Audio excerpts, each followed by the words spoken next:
Well, today I plan to talk with you about the idea of self-cultivation in the most wide sense. And for this, we have to discuss the way how people take care of their health in modern culture. And we have to discuss the way how Taoists would take care of themselves and what kind of skills are actually required to get to that point. This video is going to take some participation from you in the form of your thought process and your reactions. Preferably, this video will help you to become part of the Daoland program because the self-cultivation program of the Daoland program is in essence a health care system which works best, of course, if everybody is a member. By nature, you're already a member for free because you're a human. And it is required to be human to be part of the Daoland program. So your dog or cat or monkey, even your whale or dolphin cannot take part in the Daoland program at this point. We will need special learning programs for these kind of participants, and we don't have them yet. And for this, we have to ask ourselves a few questions.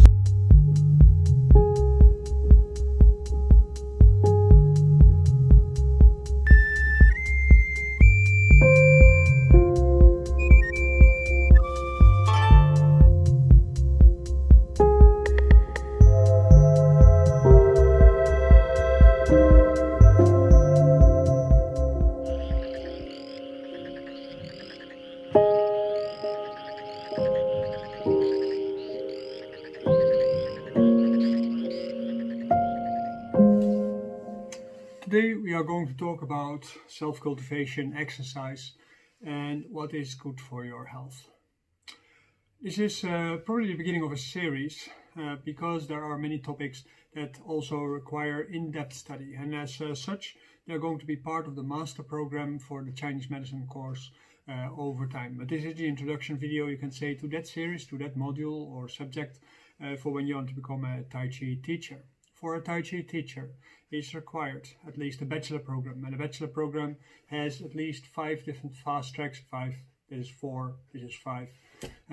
5 different fast tracks in which you learn particular kind of instructor courses. Instructor courses are easy, accessible courses in health care based fitness and health programs for the reason that you, or your audience anyway, will achieve a general health in an easy and accessible way, and you as a professional, you can learn to become an instructor on a very quick basis. Of course, an instructor helps people by letting them practice with them, and they don't have necessarily the technical know-how and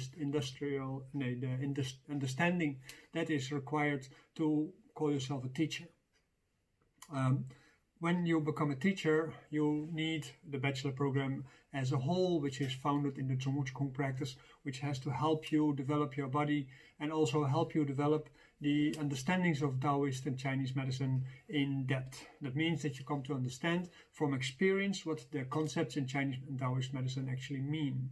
You have to understand that to understand Tai Chi Chuan and related arts intensively and correctly, you have to understand modern history, where people adapted both in the East and in the West the theories to fit the political needs of the region where things were taking place. Westerners, they spiritualize, or they make it into a sort of a dance or a physiotherapeutic or a theosophic figment of the imagination, and in China they made it into a Hegelian dialectic pseudo-biological whatever kind of thing, and also a figment of imagination. And as a result of that, when you as an amateur or as a teacher are trying to become a teacher anyway, you are being left in the middle and you only can deal with what is being offered to you. And this training is of course to help you understand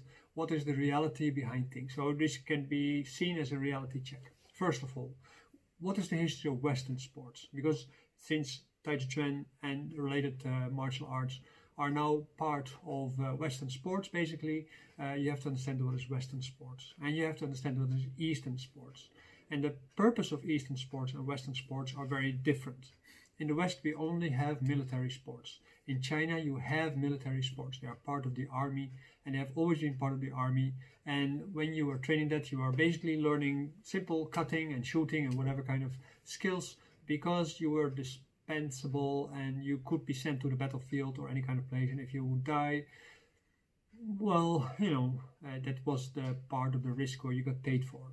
When you were more indispensable, and they would need to make sure that you would survive a battlefield, you would get better training, and then you would get a more aristocratic approach.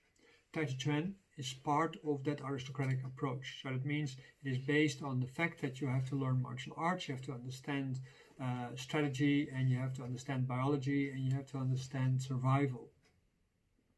So within the sports of a teachership, you have to come to understand these kind of things in the context of the philosophy that you belong to, whether it be Buddhism or whether it would be Taoism. In essence, it is Taoism. When it was being drawn into the family styles, in the warlord family styles, like the Chen style and the Yang style and so on and so on. And at that moment, it became part of consumerism. And it means that people were being allowed to practice things in exchange for money, and to make them feel connected with a part of nationalist Chinese history. This is at least what happened in the last century.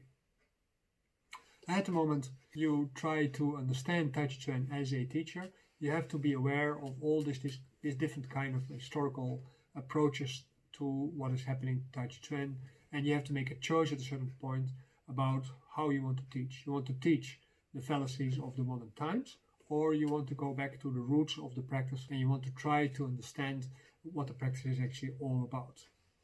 And that is a hard thing. In China, the teaching of these kind of things is hardly organized, and you learn this over time when living in a monastery, and you spend a lot of time practicing because you have to develop a deep understanding. And in the process of becoming a teacher in Tai Chi Chuan, you also learn medicine, you also learn the Taoist theory, and so on and so on. So at a certain point you have a deep understanding, but you have to get rid of the falsifications of modern language, modern politics, and so on and so on. The soldier martial arts, the battle stuff, is the lowest level of martial arts in Chinese culture. It's the same like in the past. They used to see business people as the lowest kind of people, except bankers. They were even of a lower class because nobody could ever trust a banker. That is still the same. There's no real change in that. I don't say anything new with it. One moment. In Western sports, it's a little bit different. In the military, you were trained as a soldier, and there was no sports for people. People were not exercising unless when they were a soldier. So what people did in the 19th and the 18th century, they gradually developed exercise systems based on army practice for lay people, for whatever kind of reasons. You can see the development of these things like Heil gymnastics extend all the way to the development of modern yoga and the development of modern Tai Chi Chuan as an example, but also the militarization of these kind of arts. In India, Heil gymnastics as a pseudo-militaristic art did lead to the formation of yoga as a public and military sports, for the simple reason that there was something required to train the Indian military, while the English were forbidding them to do the same kind of training as the English soldiers did. The English were like a very tiny minority in India, and they were suppressing the Indian kingdoms by means of making sure that the Indian armies were actually weak. And yoga, in that sense, required particular kind of exercises that would strengthen the Indian army so that they could match up with the English and eventually maybe overthrow the English. Then Heil gymnastic was actually an accessible tool which was not necessarily military. They could say like, okay, this is like a general practice, but it was Western, and they didn't want to be Western. They wanted to be nationalist Indian thing. So they were looking for something, and they created yoga. Yoga is in itself is an existing art, but it just means meditation. So in itself, it's just sitting meditation, and there's a story about that, but that's another story. Nowadays, yoga, of course, is seen as typical Indian. Even in China, where yogic practices are already for 1600 years present, it is still seen as Indian because of the import in recent times, not because of how it developed in China itself. Like the Wudang Daoyin that we do in the fast tracks, this is Chinese yoga. It is not Indian yoga. It's based on Chinese theory, Chinese alchemy, and as such, it actually creates a particular kind of practice. But in the West, these sports, they gradually developed in the militarization of sports is that we see right now. In the time of the Hitlerjugend, and also in America, in similar kind of movements and aesthetic movements, and in the New Thought movements, all these kind of things became mingled with each other and created a sort of kind of a positivist attitude that through a scientific approach, by military discipline, by exhausting the body and doing damage to the body, you gradually will become fit. The thing is that if you do exercise, yes, you do become fit. The other thing is that if you would have a simple life, you would actually have to do a lot of things just by hand. And as a result of that, your daily activities make you fit. When you replace all kind of daily activities with automated activities, like for instance, reading and writing by hearing a book, or by writing by speaking into something so that the machine writes, or by having an electrical bike, or by driving with a car for your shoppings while your shoppings is only 5 minutes walking away. These kind of things, they actually make the body lazy. You create extra time. This extra time is there to be able to work more for your boss for a pseudo-feudal contract, but at the same time, your extra time is being put into spending time in a sports club, playing football, playing baseball, playing machines in the gym, or anything like that. Going to boxing, where you get hit on the face, as a result of which you continuously walk around with a brain hemorrhage. Concussion, of course, which is a sort of minor hemorrhaging. But the thing with that is that the intensity of the sports is meant to bring you into a sort of pseudo sociopathic state where you are willing to transcend your pain and your fear so that you continue in your battle. A little bit like the berserkers did with the Vikings, who were drinking themselves in a stupor and using all kind of drugs to make sure that they would be enhanced in such a way that they would go on the battlefield and fight in a sort of religious fervor, which caused them to not be afraid to be harmed and actually do a lot of things even though they were harmed because of the dopamine high they were on. And that is basically what people do nowadays in the gym. You have to understand that we are in a society which adores stress, but it also adores heroes. And the adornment of stress I emphasize specifically because to become a hero you have to overcome stress. That's basically the idea of heroism. What people do when they go to exercise, they live a theatrical story about themselves being amazingly wonderful and being able to overcome their weaknesses, and as a result of these weaknesses get into first a stress mode, which creates stress hormones, which makes your body very strong and very hyperactive and crazy. That's the right word. And as a result of that, when you last in that, your body gets into a crisis, your heart is starting to race, pumping the blood very hard to your body, through which your muscles become hot. As a result of the flow of the blood, your muscles become stronger and you become acidified very quickly, and you create a dopamine rush to get you through that crisis. And as a result of that, you feel like you've done something good because the dopamine makes you feel very good.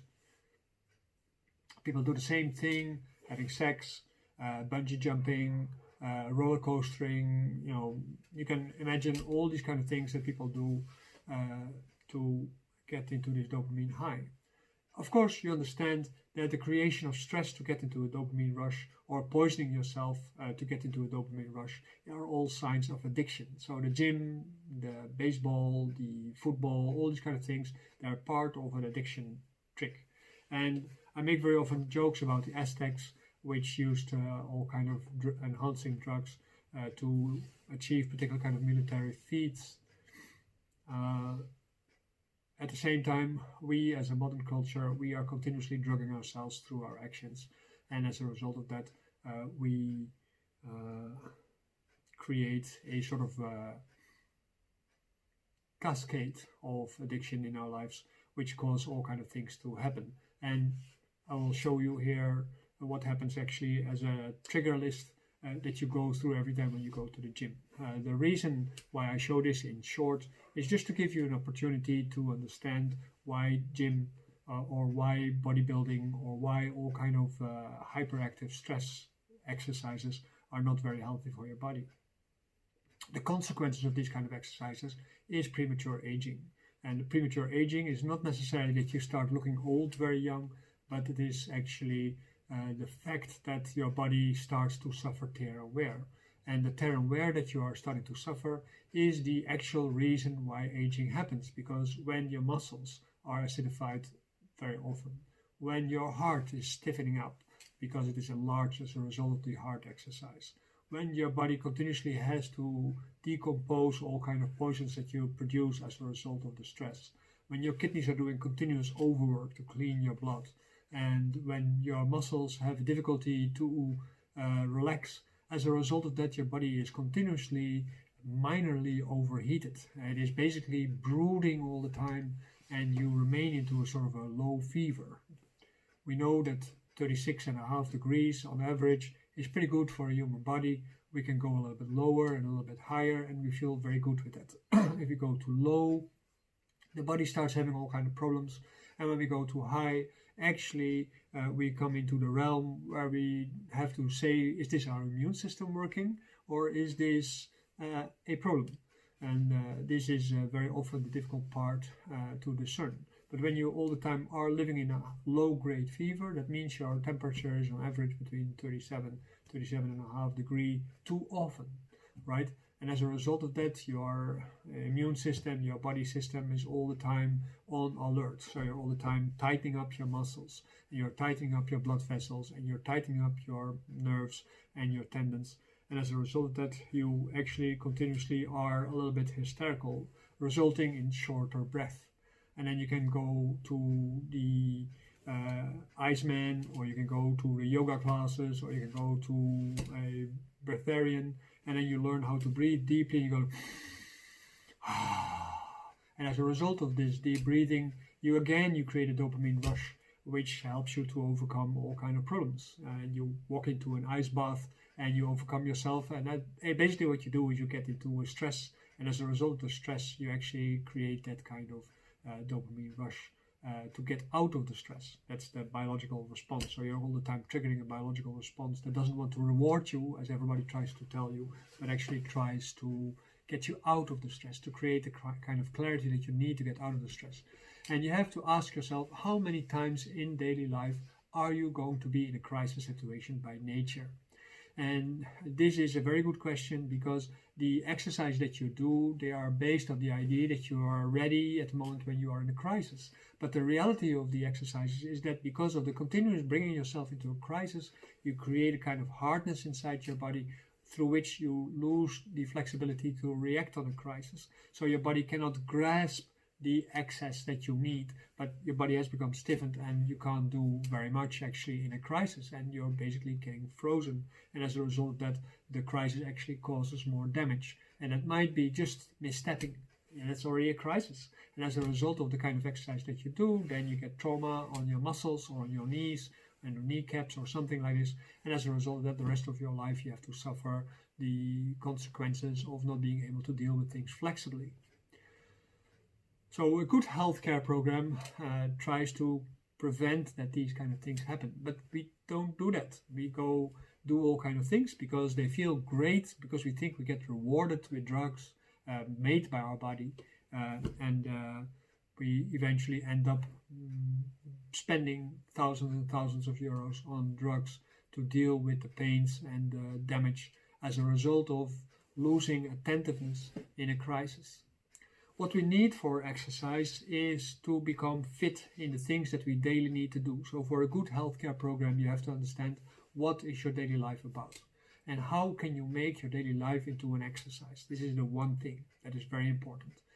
When you go do shoppings and you go shopping walking, you do exercise. When you go anywhere, you do it walking, you do it as an exercise. When you take an electrical bike because you have difficulty struggling with the wind, if you take a regular bike, of course you're struggling with the wind, but you also exercise and become stronger at the same time.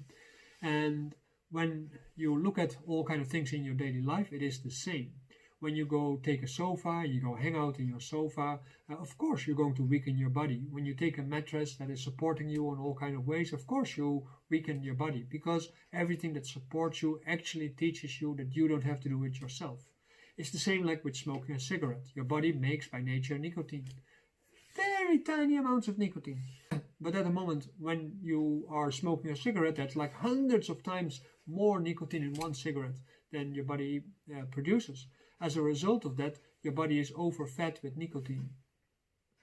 For whatever kind of processes, you need your nicotine in your body, but as a result of that, your body stops making nicotine. So at the moment when you stop smoking cigarettes, and at that moment you're not addicted to the nicotine, but you have a problem because your body doesn't make nicotine anymore, because for a long time your body was all the time having nicotine, so it did cancel the routine to produce the nicotine in your body. In the same way, when you do all the time stressful exercises and stressful things, your body loses the routine to become relaxed, because the relaxation will come as a result of a stress impulse. You create pain, you create stress, you create fear, you create, basically all kind of negative feedback loops, and as a result of that, you create an emergency response, flushing your body with dopamine, and as a result of that, you feel like, I really did something very nice. It is orgasmic. And that orgasmic nature of exercise is the reason why it is unhealthy. I don't say sex is unhealthy or that having an orgasm is unhealthy. It is just very often not necessary. There are better ways to deal with things. But for this, we have to do a class on sexuality. Looking at the way how in Taoist culture and in Chinese culture as a whole, people looked at exercise. They looked actually at exercise as a way to deal with the stresses of daily life. And the daily life is basically the averages of what you need in your daily life. And as a result of that, exercise had to help you with that. As a rule, they said, if you exercise, you shouldn't exert your body to a point where you actually start sweating, because sweating is a stress response. Stress is at that moment means that you're overburdening your body, and as a result of that, you are doing things that your body doesn't really need at that moment. When you all day sit behind a desk, learning how to sit straight is more important than making the exercise hard so that you sit in sort of a harness. And you also don't need to wear a harness to make sure that you don't move over. When you lean backwards on your chair, then automatically your low back starts hanging, your chest starts sloping, and there is going to be pressure on your organs. So when you sit on a desk, what you have to learn is you have to learn to sit straight. This sitting straight already creates the kind of musculature that you need to do that right. And that is part of what is called Jing. Jing is the coherence of your body that is required to do exercises properly and to create a healthy and fit body. The Jing is required to make sure that the yin and the yang are properly distributed in the body and that the shen can go everywhere with the blood. Hey, it's also very easy. At the moment, when we go look a little bit more closely, you can see that, okay, we do need to make sure that we prevent aging. We do a lot of things in daily life through our eating, through our behaviors and so on, which cause us to age. And the Daoland healthcare program provides in all kind of skills to make sure that you can exercise yourself in a mild way. And your body doesn't need one kind of exercise. No, it needs maybe 10 kinds of exercise or maybe 20 kinds of exercises. And every culture has solutions for these kind of problems. And we now know about the principles of sports, so we can enhance the quality of sports by doing sports that actually enhance the average qualities that we need for our daily life. So in the moment when you do a sport, you do Wudang fitness, or you do Wudang yoga, or you do play yoga, or you do meditation. You do these arts in a way that actually supports your daily life. You should not try to get into an excessive achievement like, oh, I want to do a 40-minute breath. You do not need that. A 3-minute breath is healthy for the simple reason that a 3-minute breath helps you to remain calm under most circumstances, so that you do not become stressed or panicked, and as a result of that you can react appropriately on all kind of crisis situations that might occur.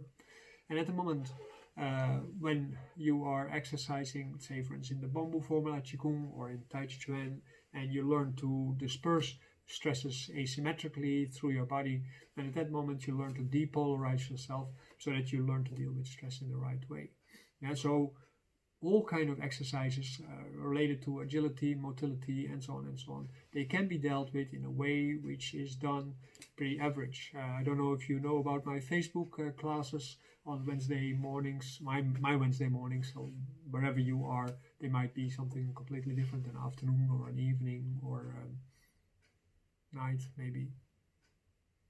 But at the moment when you are involved with these classes or you like to try these classes, you see that every week I do another kind of exercise, because that's basically the Daoland program. It's not to continuously do only one thing, but to continuously vary between things, because on average your health and your fitness should be good.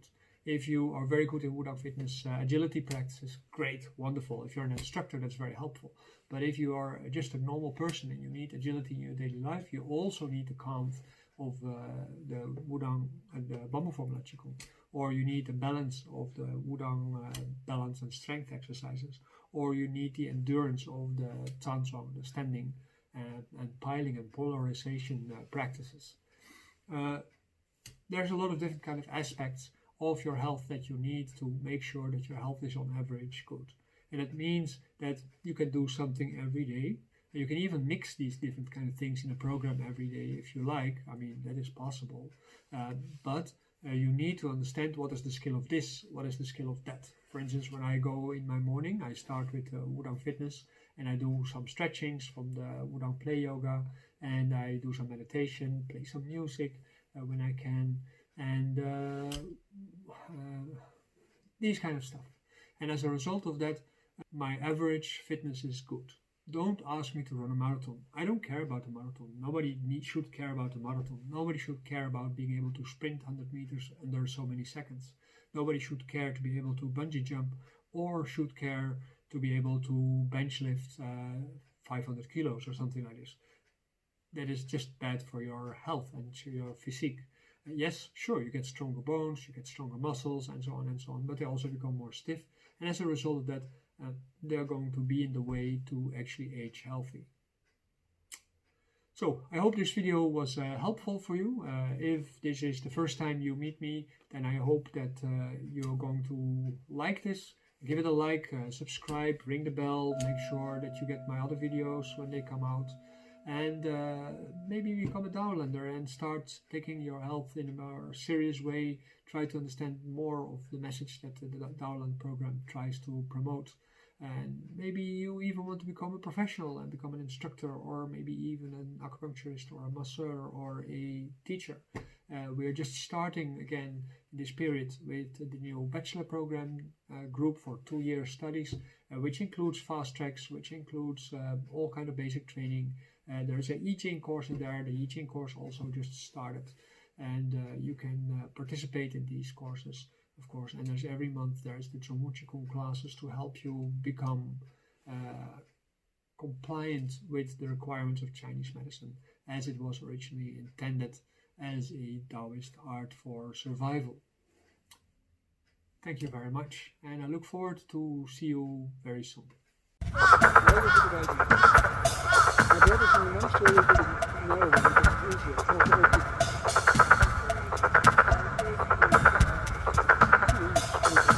Oh, look at him.